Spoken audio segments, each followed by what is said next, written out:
Episode 169 Above Ground Podcast. It's My Life with Kathleen Myre. Disclaimer. The hosts of this podcast, Timothy Patrick and Will Foley, are by no means medical professionals.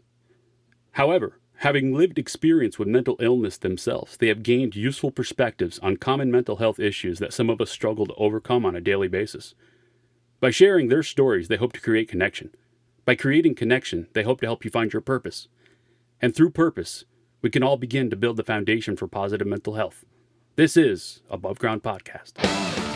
Coming at you live with real conversations about mental health from the perspective.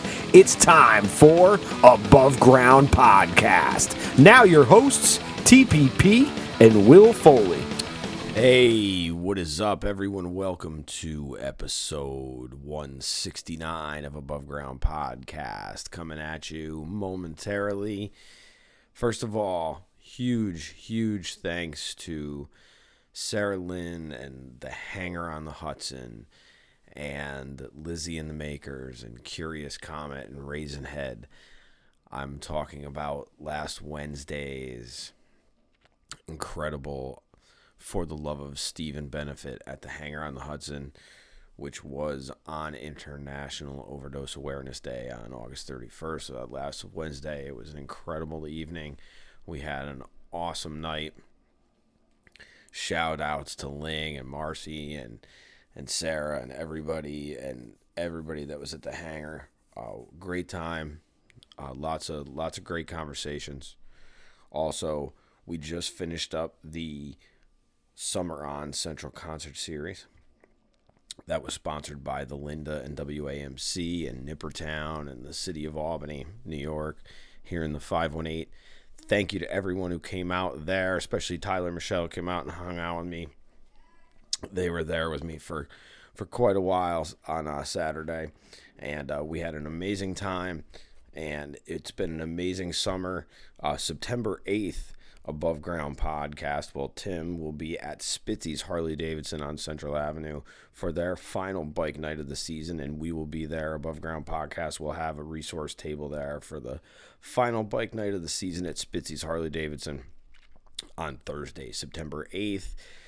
Go to Spitzy's HarleyDavidson.com and check out their website and find out about their bike night.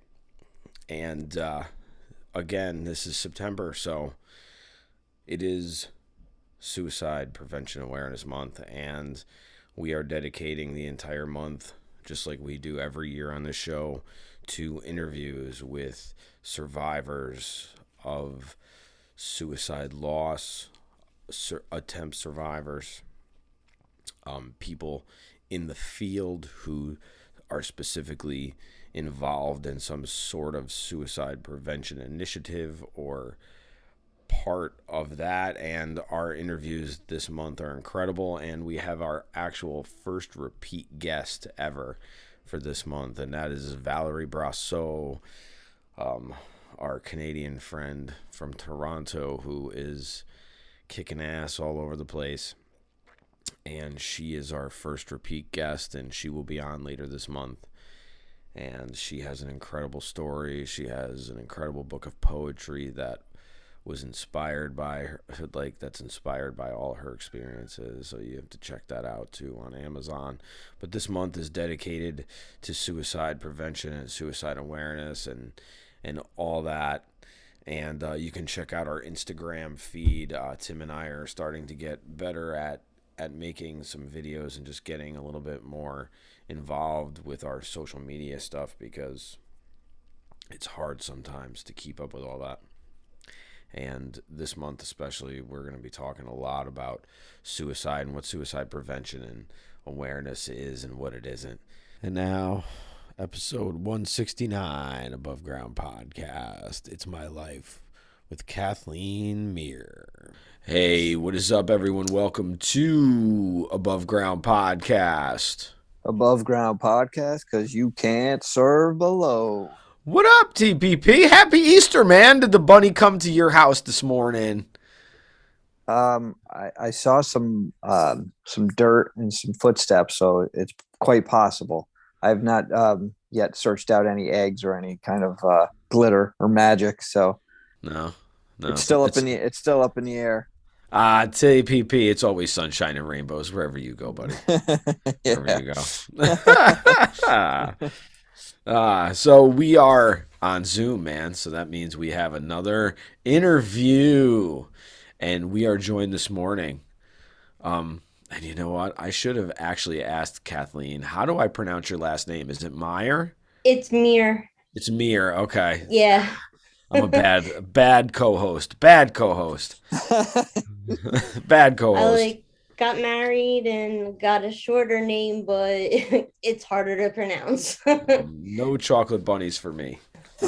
We are joined this morning by Kathleen Myre, who is the co-curator of the Lemonade Stand 3. The I'm Possible Project Lemonade Stand 3 is a book of 20 inspirational stories from people who turned lemons into lemonade. And if you follow Above Ground Podcast, you will have heard the creator of that, Josh Rivedal, was on an episode, as well as several of 144. the authors. Oh, there we go, Timmy. Thank you Yeah, very much. Josh 144. was just on recently at 144 Rivedal, and then we had Carl Waggett at 114, and I believe Rob was in there too, Yeah, right? Rob was in there too. Yeah. Rob's number 94. Yeah, we've had several of the authors, and I actually had emails out to all the other authors that have emailed me back. So if you're still listening, I'm coming to you at some point. We kind of got caught off guard by a lot of other people too coming after us for interviews, and it's been awesome, and we've had some cool ones. So Kathleen, thank you for joining us this morning. I'm really interested in your story and how you got involved in the lemonade stand, and how you're doing. So how are you? I'm doing all right, a little nervous, but I- it always starts out this way, and then I really find my groove. There we go. That's all we ask. Like we said before, we don't have to talk about anything you don't want to talk about, but you came through something and felt the urge to want to help people. So how about you take us on that journey a little bit, and how you've come to where you are now? Okay. I was diagnosed with anxiety and depression in 2004, and I primarily kept it to myself. I didn't want people to feel sorry for me or think I was weak. So I would tell close friends or family, sometimes got work. At my job, like a year in, I told them like it whenever I felt comfortable and safe to do so. Then in 2013, I met Josh Rivedal. He was performing his one-man show. The reason we were there was actually because my daughter wanted to go. Her One of her therapists was on the panel for the Q&A, and I just said, I'm bringing my daughter here. And then I'm watching this show, and Josh is jumping around all over the stage, happy, singing, telling his story. And I'm just watching, and he then said, oh, asterisk, I live with depression. And I was just like, whoa, he lives with depression, but he's all over the place here, happy and blah, blah, blah, and he's not afraid to say it. And I was just like, I want that. I want that freedom. So I was actually one of the people that went up to him after his show and started talking to him. Then we connected on Facebook, and we just had like a ongoing conversation. And he became for me a mentor, a supporter. He really changed my life. He changed the trajectory of my life because I wasn't ashamed to share my story anymore. And he gave me the opportunity to share it in the first book that he published in the Impossible Project series. Title of it is Cat's Second Lease on Life. Since my name is Kathleen, it was a little bit of a play on words. And it was just kind of supposed to be this funny-ish tongue-in-cheek title, but that's what it became for me. And I started pursuing learning more about mental health, suicide prevention. I took workshops, I attended seminars, I read books. I totally like jumped in because I really wanted to help other people. I struggled when I was first diagnosed. I couldn't find proper help because I was not suicidal. My daughter was 7 and my son was 5, and it wasn't an option. And as a result, I was going to the emergency room and they kept sending me home, and they kept switching up meds. And my first problem was I was sleeping all the time, couldn't stay awake. Then I went through insomnia, and it was just such a rough journey. And one thing I wanted and hoped for was, like, if I was ever in that position, just to be able to tell somebody it's gonna be okay. You're gonna get through this. It's a process, but you're gonna be okay. If I would have heard that, I wouldn't have been so scared. I was just really scared. Do you think some of the factors to hesitating to come forward with some of the things you struggle with and being scared is the stigma behind all these mental illness and mental health in general? Somewhat, yes. I think it had partly to do with my own ego. I grew up like playing sports, very competitive, and I thought like I could pull myself out on my own, but I didn't know what I was dealing with. And I always took like pride in this, like tomboy, having strength type of persona. And I didn't say anything for a year prior. And I think it even started earlier than that. But I didn't say anything to my husband until like I literally could not function anymore, because people want to know why. And for me, that's complicated because I had everything I wanted. I was happily married. I had 2 kids. We had a house. There was, and like people automatically think there's got to be something wrong in your marriage or something this, something that. But that wasn't the case. Just really, I felt like I don't want to talk about this because I don't want people trying to judge my life or me. Yeah, that's powerful.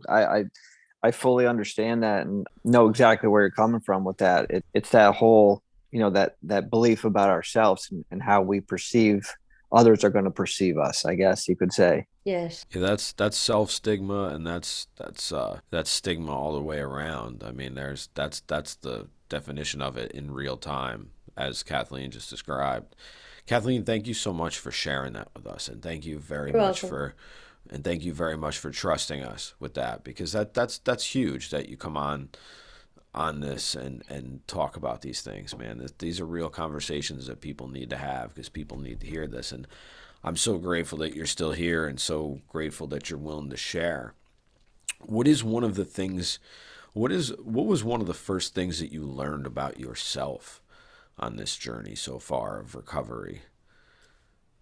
Uh, after I wrote after I wrote my first story with Josh, in the process of that, I was dealing with negative self-talk, pretty really heavy. I trusted Josh enough to say, like, what do you call this? Like this use of voice that's going in your head and blah blah blah blah. And he's like, oh, that guy's an asshole. I call him fear. And he's like, I do it anyway. I push through. And that's what I did with my story. And because of how much I felt excited about myself and everything like that, I made a challenge to myself, and I still hold myself accountable to it, that if I'm offered an opportunity and the only thing that's holding me back is fear, I have to do it. That's it. Which brings me like here, this is my first time doing a podcast, but this is something I wanted to do. And I know pushing through, I'm going to grow from this. So I'm always pursuing opportunities to grow and continuously searching out education and different skills and tools and stuff like that. That's so awesome, because that's what we're all about here, is about tools, aren't we, Timmy? Yeah, absolutely. And I mean, I I share a lot of the things that you're saying, like to this day, just because we're on, 150 or whatever episodes we're at, every week I'm like, oh boy, I got to listen to this and I got to hear myself talk. And like, did we screw up, or, did we put good information out? I mean, it's a whole checklist for me. So I totally get that. And one thing you said earlier, I want to just touch on quick, because I feel it's super important, is, sometimes you were saying about like the depression, and, people have this perceived notion, well, if she's married, maybe it's something to do with her marriage or whatever. But, the thing is sometimes we don't even know. Sometimes that either anxiety creeps up, and if we're lucky enough to be mindful and stop and think, we don't even know sometimes what it is that is inside of us pushing to get out, or holding us back. It's hard for us to really put into words. So I think that's an important takeaway from this, for sure. Definitely. And both my kids live with this as well. And like that was a big hang up for my son too, because he didn't know why. And that's what, like, at school, counselor, everything wanted, like it, I think like it doesn't matter, the why at some point doesn't matter. Like sometimes like I do that to myself, like, oh, I woke up, like I have my anxiety symptoms, I'm feeling nauseous, my hands are tingling, why? And I would try to figure it out, rack my brain. But now I've been able to, let's just jump to the tools I know that work for me, and let's figure it, like let's skip that whole worry part and let's just start going into the tools that work. One of which is like writing. Writing has been the biggest one for me. I was just going to ask you, just because what, like Will said, we're all about tools here and sharing tools. So if you could share maybe like 2 or 3 tools that work for you, that would be awesome. The first one I came across was writing. I attended a survivors day with AFST New York, and I didn't realize that it was for the people left behind, like survivors who've lost a family member. And there was a workshop. It was a breakdown in the afternoon where people who lost a sister or brother, they went into a group, or parent, friend, fiance, stuff like that. And then there was a writing group. And I thought, okay, I fit here the best. And I took that, and it was me and another person that were attempt survivors. And people in the room really found us to be powerful, to be able to give some perspective on the mindset of how someone could make the decision to take their own life. As we know, it's not one thing that usually does it. It's usually a whole host of things that cause somebody to make that decision. And what Kathleen is talking about is International Survivors of Suicide Loss Day, which is the Saturday right before Thanksgiving every year on the calendar. I've been taking part in this program for the last 4 years. I actually am one of the facilitators of several of the rooms when we break off into breakout rooms, and it's a wonderful healing experience if you're in a position to feel comfortable enough around it, because it is a very heavy day of people sharing their experiences of loss and how they're coping and stuff. So it can be very, very heavy on people if you're not ready, but it's a wonderful experience, and Kathleen is part of that, and it's amazing to hear like people who've been involved do this. What are the, aside from writing, you said you were an athlete when you were younger. Have you found your way back to any sort of exercise thing? Does physical activity play into your tools at all? Going for walks, we have like 2 dogs, so I walk the dogs. It gives me like some time for like reflection.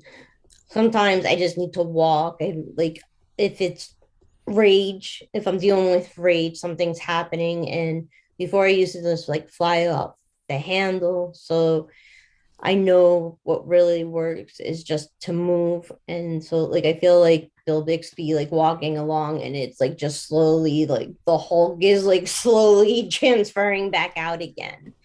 Because Yeah, it's a really toxic characteristic. It really is. I know the harm I can do. That's only because of everything I've been through, how those words can, what you say, can really stick with someone forever. And Yes, they do. I tap out, and that's the safest thing for me, and it's safest thing for the people around me at that time.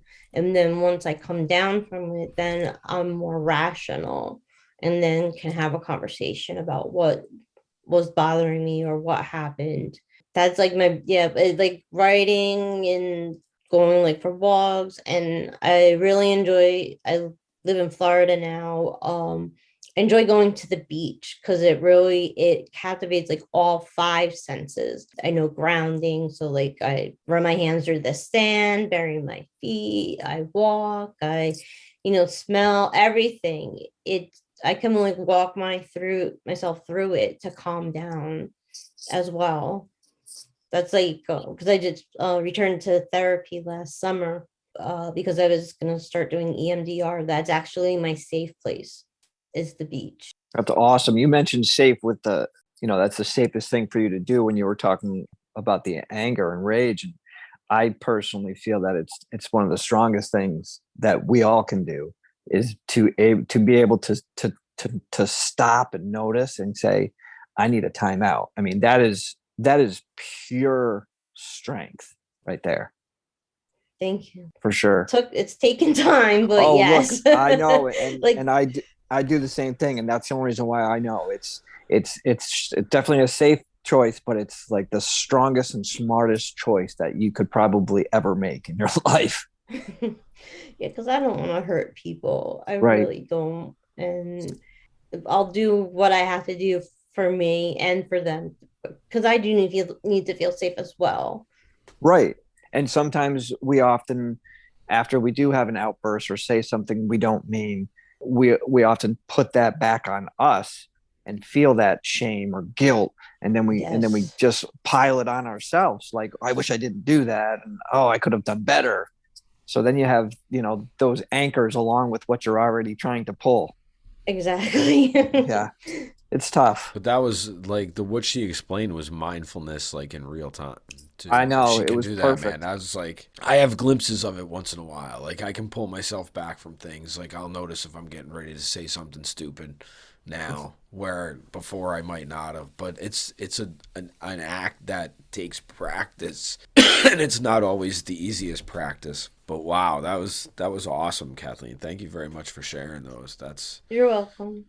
I know you had before, I think through Facebook, we had talked a bit. I don't know if your husband rides or you ride or you both ride motorcycles too, right?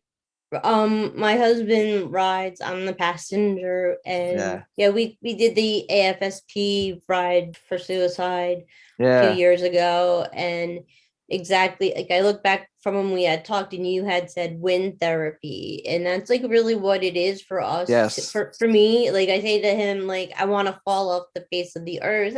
It's not that I want to kill myself, but I just want to disappear for a while, not be anybody's anything, and my phone's in the trunk. Yep. Oh, And yes. yeah, so it's just really this time, and we Freedom. cherish It's that time freedom. together too. Yeah, it's That's just a day awesome. for us, and we go. He knows all the routes and stuff in Florida, so yeah, I'm really just along for the ride. But again, because the beach is like my safe space sort of thing, I kind of we tend to go that way a lot because I just need to walk and even just smell the salt air or see the water, and it's just like, oh my god, I can breathe. It's such a gift to have, to know something that works. I'm part of me is jealous that you have the beach at your disposal like that because I've said this I've said this to Timmy before. I absolutely love the beach. I know when I'm riding the struggle bus, if I go to the beach on vacation, because we usually go to the beach on vacation every year, and if I go to the beach and don't bring it back and it doesn't stay with me for a couple months, I know I'm in the shitter because Right. usually it can sustain me for like if we go to mid-July, like I'm sustained until the fall, and when the seasons start to change and my little cliff goes. But if I can't bring it back, I know I'm in the shitter. Exactly. Yeah. I give myself 2 weeks to kind of like pull myself back out if I'm struggling, and I give myself 2 weeks, and if like by the end of the 2 weeks I'm really no better. When I lived in New Jersey, I would call my psychiatrist, and like we would have me go in. Living in Florida was a little bit more challenging with that. I still see my psychiatrist in New Jersey, but I didn't have a therapist down here, and I did not want to return to therapy because my first experience with my first therapist, it kind of got bad near the end, and I was just like, I am never going back there. Yeah, it was 14 years before I just went back last year to therapy, but I was just so I knew I was in the hole. I knew what was wrong with me this time, and I called a friend from down here. I volunteer with his nonprofit, and I asked him if he could refer me to somebody, and he did. Good, good. I'm glad to hear that. I started going back to therapy within the last year and a half, and unfortunately, my therapist seems to be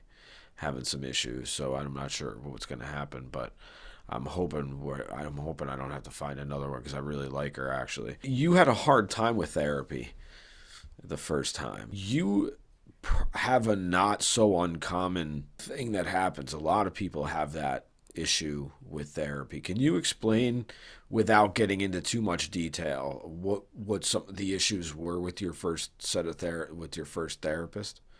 That way people can sort of understand. Okay, yeah. In the beginning, he was part of my psychiatrist's practice, and he did help me. Like he for like I want to say maybe the first year, but then like we got into where like sometimes he was saying this is what you have to do, and I was like no, like a person, in my life that it's a hard relationship, but it's, that person is still really important to me. I do love them. And he told me I had to either accept them as they are or walk away.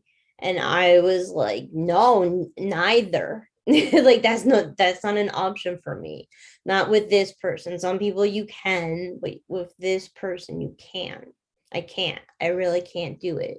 But every time it got to be almost every time where he was talking more than I was, which like now through training, I know like if you're doing all the talking and you're the practitioner, that's a problem. But I did not have the education then. So I would tell him something, and then it almost felt like he was trying to one up me, and it just started grating on me, and I started wanting to pull away, but every time I tried to pull back there would be some sort of trigger, and then I would go back to him again. And then my last day he was trying to make me angry on purpose. That was around the time 2004 was like when anger management was a big hot topic or whatever, and I thought I had anger management issues. So he's trying to make me angry to see what that looks like. He calculated wrong because it didn't go into that explosive halt type of scenario. It went into shutdown, and I said, today is my last day, like I'm done.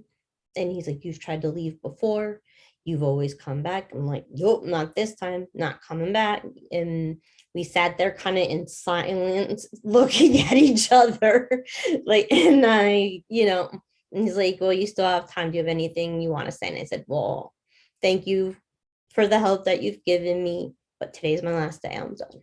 And that was it. That was the last time I went. And because I'm stubborn, I would not go back no matter what it was, because I just knew, I realized now that I hit a wall with him. Like I didn't know enough to, okay, we're at a point now where I need to step up or level up, move on to somebody else to take me on further. So I just kind of like plateaued at that level for 9 years until I met Josh. And Josh is the one who really helped me to understand that I did have more control in this, that I could make decisions for myself. I could speak up. I had a voice. And when I told my psychiatrist about him and how I felt about this plateau, he said that the teacher presents himself when the student is ready to learn.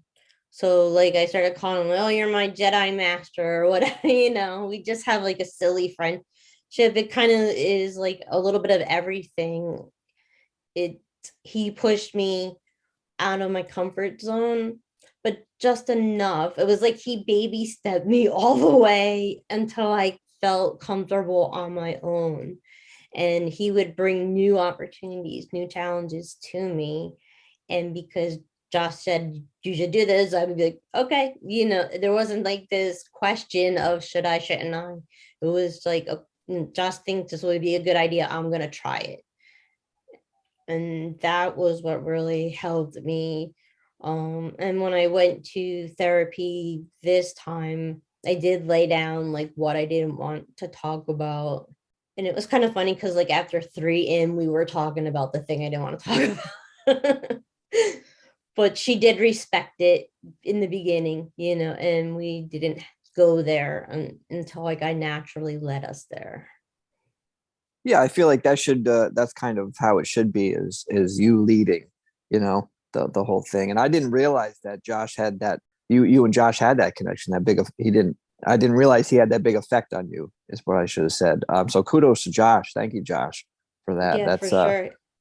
He helped me like with my son. I saw in my son traits of myself as a kid, and I know I had suicidal ideation as a kid. I mean, my son was 5 and he got mad at us and was like, where are the scissors? Like, I want to die myself. And I'm like, where's this kid getting this from? Like, we don't, like, I know what they watch. We watch like Caillou and all these like little, Scooby Doo. We don't watch any, where could he get, and then at 11, he expressed it again. And he also had his first panic attack then. And so when I met Josh, said to my husband, Jason needs to see Josh is so like there's no ifs, ands, or buts about it. He needs to go. He needs to hear this. They and Josh had like we've gone out to dinner with him a couple of times. My son knew who he was. Like we didn't really have a big discussion that like pay attention or whatever. We just let Josh do his thing. But I it was definitely it helped me, and I really wanted my son to have that too. that's great. I mean, that's great that Josh was there to help. I think you had touched on something I was going to ask, but I feel strongly that we all need to be our own advocates, at times, and we all need to be our own therapists at times. Not saying that you shouldn't go see a trained professional, because you should, but at the same time you need to you need to take your lead as well. And maybe if you want to call it boundaries or whatever, but know yourself, dig into yourself and say, like, this is what's happening, and then let them try to you know take what they can and help with that. Because the more information that you're able to give them, I would think the better that they're able to help you. Definitely. Because of Rob and like the bunker room that I manage with Carl, and I learned from him and other first responders about the EMDR. And so when I was said I would just made a decision to go back to therapy, I promised myself that I would at least be open-minded about it, like because I'm really not good with new things or change. So, but I thought I'll be open-minded and see where it goes. That's just the approach I've taken through this. And my therapist has been really good because it's an option, but we don't have to do it all the time. So have you done EMDR? Twice, yes. You have. Yeah. Can you Uh, tell us a little bit about that, or? like the first thing we went through was like I watched a video about it, like a cute like little video, and then she gave me I didn't want to do with the eyes. So there's like paddles you can hold in your hand and they like vibrate back and forth kind of thing. And there's headphones you put on and it beeps in the ears, so you connect them, so like this hand's vibrating, the ear is making a noise, and then same thing on the right hand side, and it's kind of like this balance out thing. So we did that. She wanted to give me a paper so I could write down like 10 things like that kind of I might want to do for EMDR. I was just at that point still so vulnerable, still so depressed, anxiety, everything seemed hard. And I was like, whoa, no, no, like this is too overwhelming. I no, like I'm not to this point yet. And so we put it aside. And then we started talking again. And there was a scenario that came up where she said, like, this would be good for EMDR. And I said, can we do it that way? If a situation comes up in our session that you think would be good for EMDR, can we put it down? And then can we do the EMDR and give it a try? And that's the way we did it. So there was only 2 instances, but it was so helpful. It helped to like close some of those tabs in the past.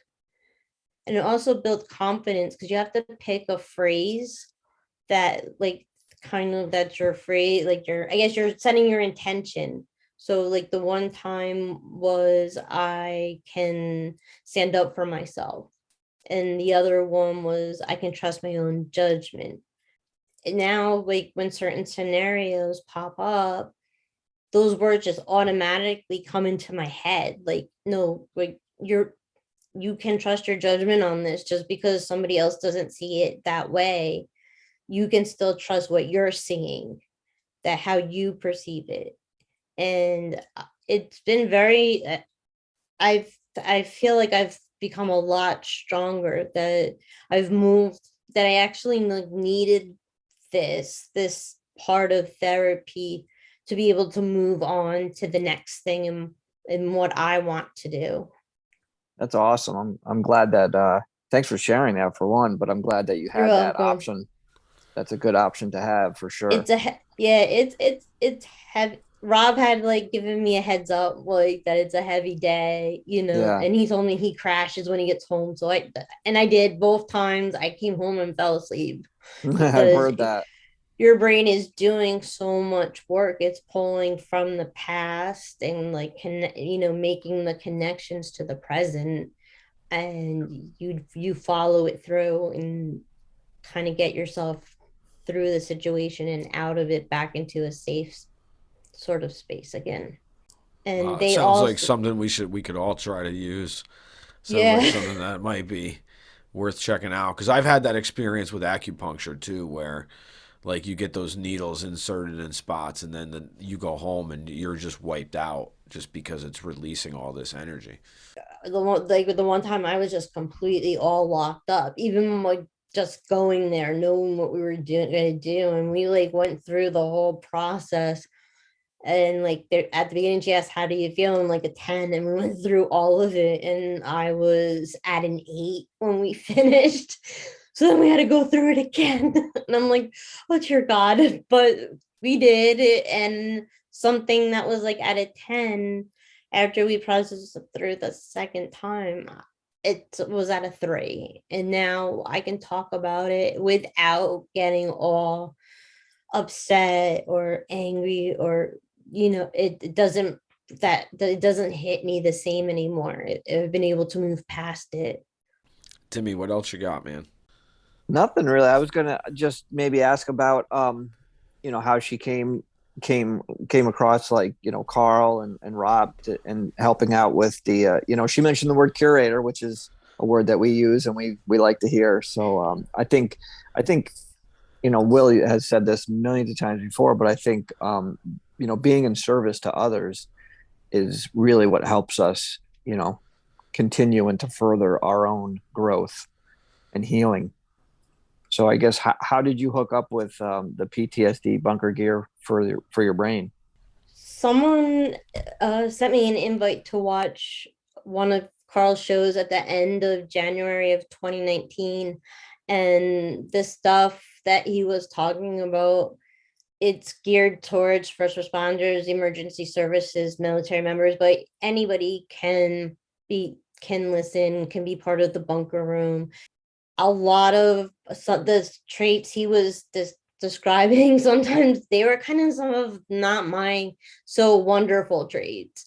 There was like, I remember one where like patience, and when you don't have patience and somebody's talking to you and you're trying to rush them along, and it hit home and goes like to my husband. I've been doing it a lot. I felt awful because I've been doing it a long time. Like, he because he likes to tell like the whole thing, like instead of like just the meat and potato, the bare bones of it. He goes through the whole, and sometimes I'm doing something else and I'll be like, the point, just tell me the point. Or like running my hand in a circle and like kind of like speed it up, like gotta go, gotta do this, gotta do that. And then I was like, oh my god, I do that, I'm awful, like this terrible. Well, I actually apologized to my husband and said this is something I'm going to work on, because hearing it described by somebody else was just like, oh my god, that's so awful to do to someone.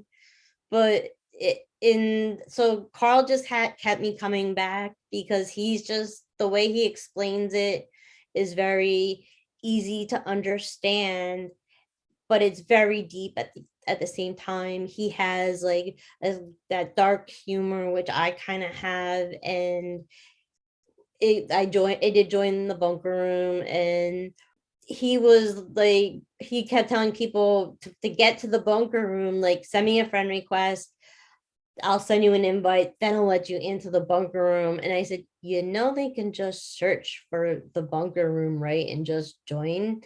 And he was just like, would you like a job? I'm like, sure. So it was like in April of 2019, I became an admin for the bunker room, and I'm still an admin today for the bunker room. And that's where I met Rob. Rob had joined, and I had turned to Rob a few times, like, because I was stuck in my head a little bit in the beginning, like, I'm not a first responder. Like, okay, somebody's asking a question, like, I'm not a first responder. But and like Rob would be answering those questions, and I'd be thanking him. And then he's like, it doesn't matter if you're not a first responder. And we've become good friends, Rob and I.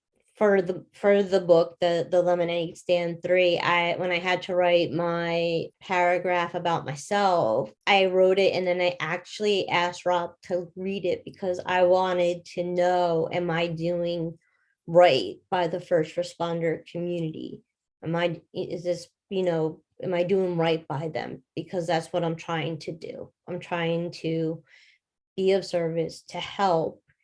Am I doing right by the people that did share their stories within our book? That takes a lot of self-reflection and ability to say, hey, am I doing right by you, by asking for that kind of feedback. And that's important as a peer, to ask for that feedback too, because you want to know that you're doing the service right. Thank you. Yeah. Rob had just started out doing presentations, and he had asked me, can you look through these notes? So we had like a reciprocal relationship, like we were comfortable with each other. We just fell into place kind of quickly. That's how it kind of happens. It happened with Josh, and then in Carl. it's just like I know my people, and when I find them, like it's just an instant connection there. I feel it's awesome to be able to continue this connection since everybody's been on the podcast now. Now we've Yeah. got all the connections now, all the tentacles of the arms of the lemonade stand, like are available are have been on the show now. Gosh, I can't talk. Timmy, go ahead. No, I was gonna ask Kathleen, do you know Steve Yachik, or have you met him I'm friends with through? him on Facebook. Okay, yeah, because he's in that whole kind of group as well, and we met him, and he's on as well. He's on the podcast. Number 126 is Okay. Steve. I'll definitely take a listen. I do listen, but yeah, I do search out like I did re-listen to Rob's. I listened to Rob's when it was first released, and then I listened again recently.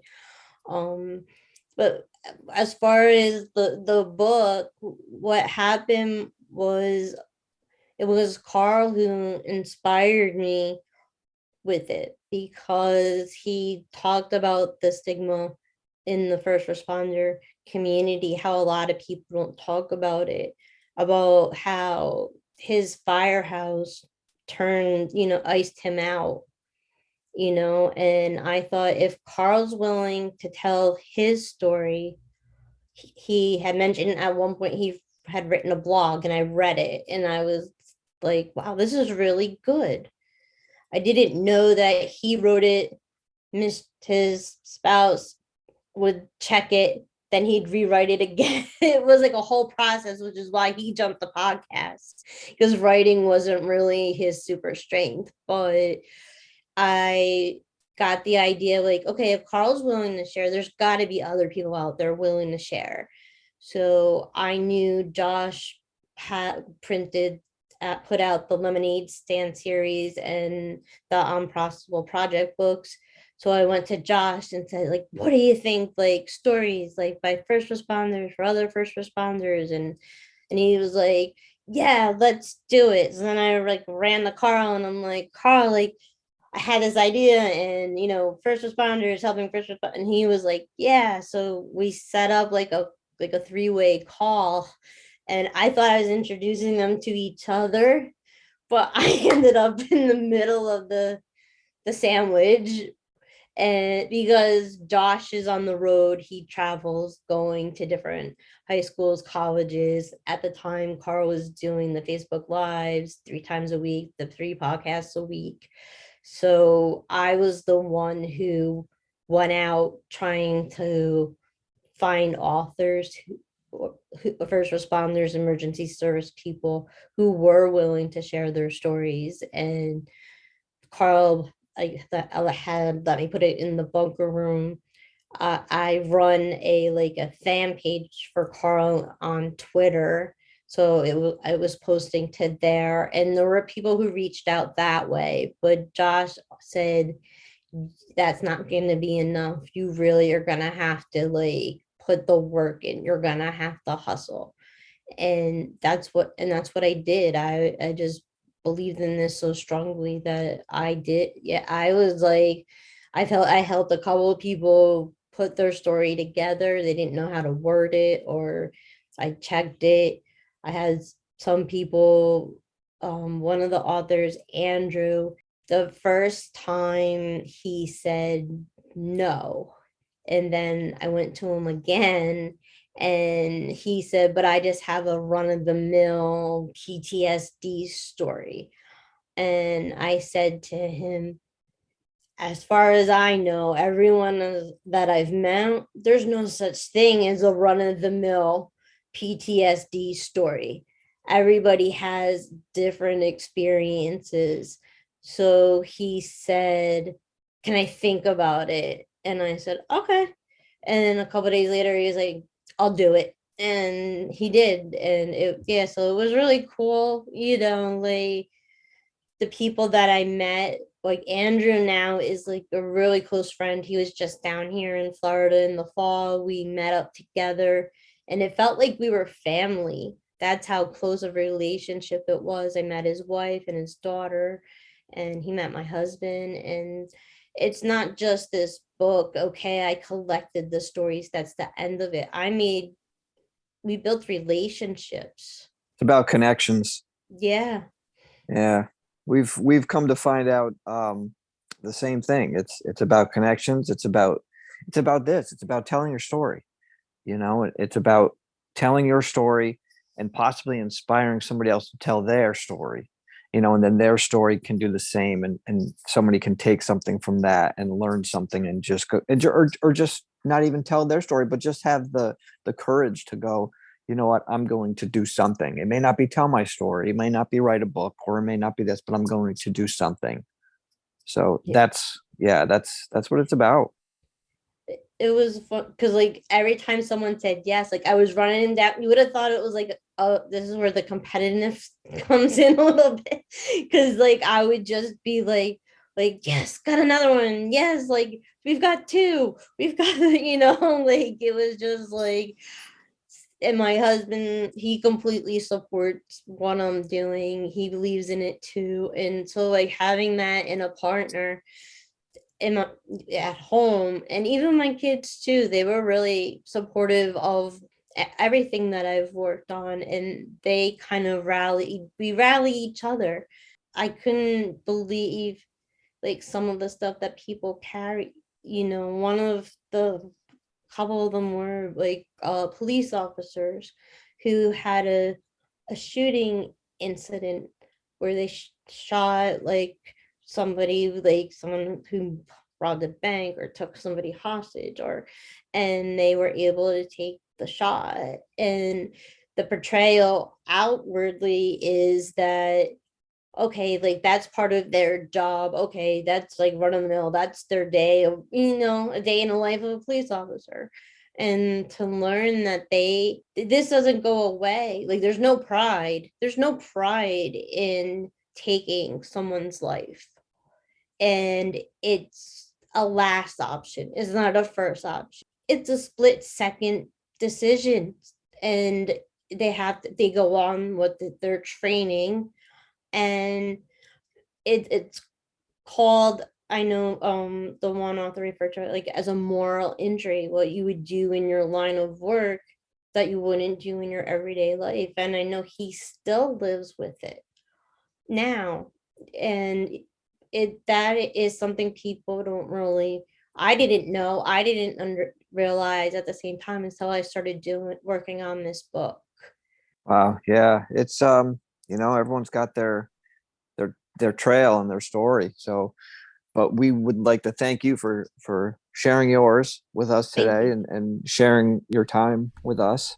You're welcome. Yes, thank you, Kathleen. Don't Kathleen is not only the co-curator, but she was actually an editor for this Lemonade Stand 3. Because if she did all those jobs, she was definitely editing people's words. And thank you very much for all that you put out there today. It takes an You're incredible welcome. amount of strength to say what you had to say, and to wear that on your sleeve. Timmy and I usually end up the show with 3 questions, so I'm gonna have Timmy get into that with you right now. Okay.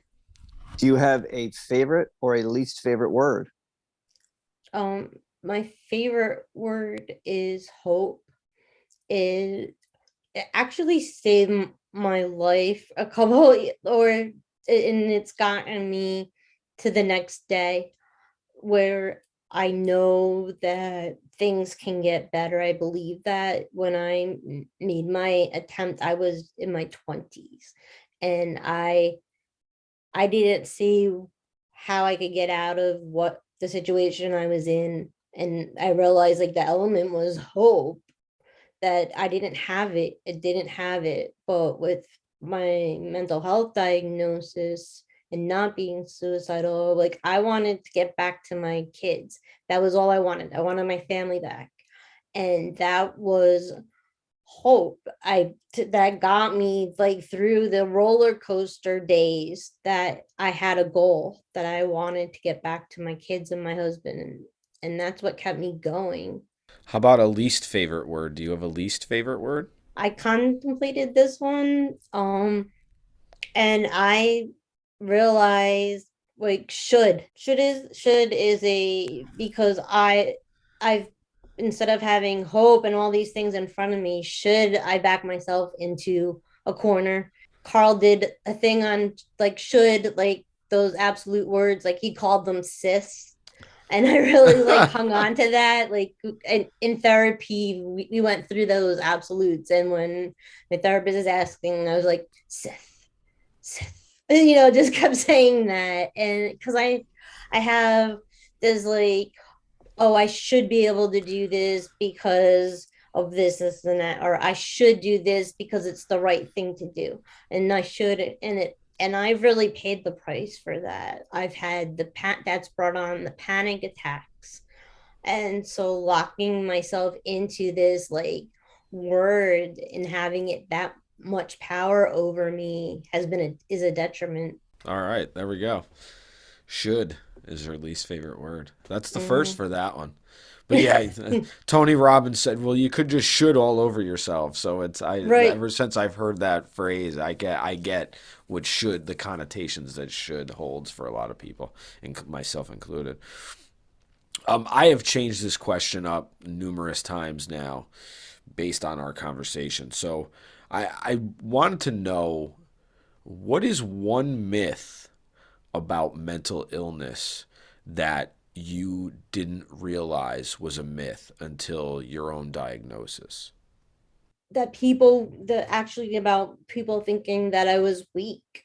Like I that has not been my experience. I'm sure there are people who do see it that way, but for me, like that is not how I never received that fear of not sharing my diagnosis. Like I locked myself up in like in a closet for 9 years with this, keeping it to myself, and it was because I didn't want to be perceived as weak. And people never not the people that I'm friends with, confide in, people I've met, they don't see it that way. So that's something, again, like the self stigma, like you mentioned before. Wow, awesome. Thank you very much for sharing that. You're Yeah, that was a welcome. good one. Good one. So, if there was something that you could do or that you would like to see done to mental health as a whole, what would it be if there was no restraints? I'd like to see it taught in elementary schools, starting K through 12 and going through 12. I have someone I haven't met him in person, but he lives in Australia. He's the founder of Mindful Australia, and he teaches in the primary grades. He uses the emotions from inside out and like the colors, and he's teaching these name this feeling and being able to state that, and that's not, you're not talking a child into, like you say mental health, people won't think you want to talk about suicide, and that's not the case. Like mental health, like it's a continuum. It's not everybody has mental health, and There you having go. I that. love it. You just said it. Thank you. You're welcome. I think we all need, I think we need the vocabulary, and it's, I was 33 when I was diagnosed. My son and my daughter, they were like 11 and 12, 13, and we were able to get them help then. They felt comfortable to come to me, and we were able to get them the help then. And I figured, like, if I can get this help for them now, when they become adults, they're going to have coping skills. They're going to have the vocabulary, and they're going to be able to make decisions for themselves about on their mental health, whether they need to be, if they want to go back to therapy, what they need. I mean, my son, he always just wants a hug. Even now, he'll just like that that's what does it for him, and everyone's different, but I really think that you need it in the younger grades, because like I've had where when my daughter was in high school, her friends, like one person, their family, they didn't believe in mental health, and she was struggling with mental health. It's like that in within like the Filipino I know different cultures look at it in different ways. yeah, and I've Which makes it attended hard to have that workshops. conversation. And unfortunately the school let her down, and she did make an attempt, but she did call somebody or tell somebody, and that person told their father, and their father called 911. Well, thank So goodness for that.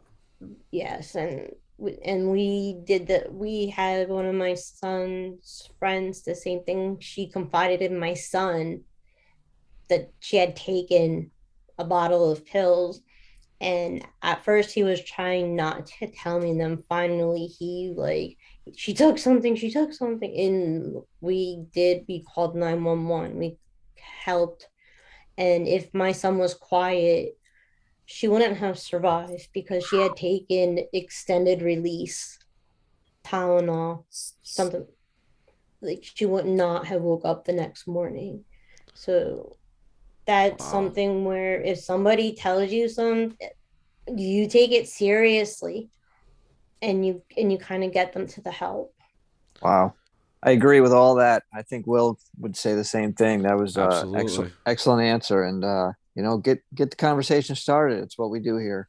Kathleen, thank you so much for being here. It's been You're awesome welcome. having you. Thank you I for have, having me. and again, thank you for taking the time out this morning to talk to us. It's been awesome having you on. And thank you. You're welcome. Thank you. Timmy, another great interview, man. So until Yes, next sir. time, Be well. be safe.